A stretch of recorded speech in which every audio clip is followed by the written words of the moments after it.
Upputhara saint Mary's ഫൊറോന ദേവാലയത്തിൽ വിശുദ്ധ കന്യാമറിയത്തിന്റെയും വിശുദ്ധ സെബസ്ത്യാനോസിന്റെയും തിരുനാളിനോടനുബന്ധിച്ച് ആഘോഷമായ പ്രദക്ഷിണം നടന്നു. പള്ളി അങ്കണത്തിൽ നിന്നും ക്വാർട്ടേഴ്സ് പടി വഴി ടൗൺ ചുറ്റിയാണ് പ്രദക്ഷിണം കടന്നുപോയത്. തിരുനാളിന് ഇന്ന് കൊടിയിറങ്ങും.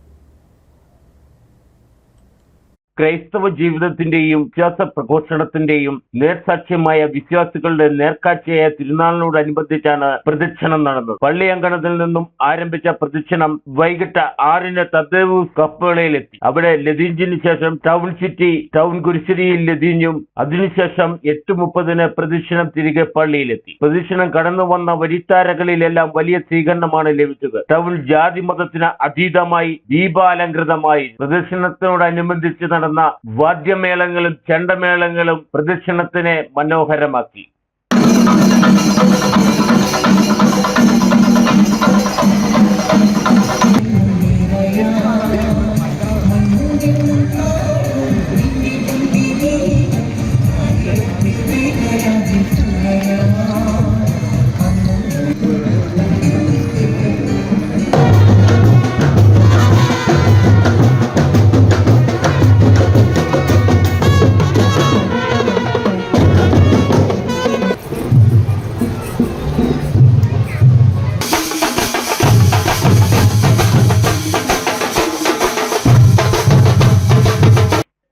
മലനാട്ടിലെ പ്രശസ്തമായ മരിയൻ തീർത്ഥാടന കേന്ദ്രവും ആദ്യ കുടിയേറ്റ ദൈവാലയമാണ് സെന്റ് മേരീസ് ഫൊറോന ദേവാലയം. കഴിഞ്ഞ വ്യാഴാഴ്ചയാണ് ദേവാലയ തിരുനാളിന് കൊടിയേറിയത്. തിരുനാളിന് അവസാന ദിവസമായ ഇന്ന് രാവിലെ 7-ന് കുർബാന, 8:30-ന് കരുന്നുനേർച്ച, 10-ന് കുർബാന, 12-ന് കുരിശടി ചുറ്റി പ്രദക്ഷിണം, 12:45-ന് ലതീഞ്ഞ്, തുടർന്ന് കൊടിയിറക്കും നടക്കും. ഉച്ചയ്ക്ക് 1 മണിക്ക് സ്നേഹവിരുന്നും വൈകിട്ട് 7:30-ന് കാഞ്ഞിരപ്പള്ളി അമലയുടെ ഗാനമേളയും നടക്കും. ഇതോടെ ഈ വർഷത്തെ തിരുനാളിനും സമാപനം കുറിക്കും. Idukki vision news, Upputhara.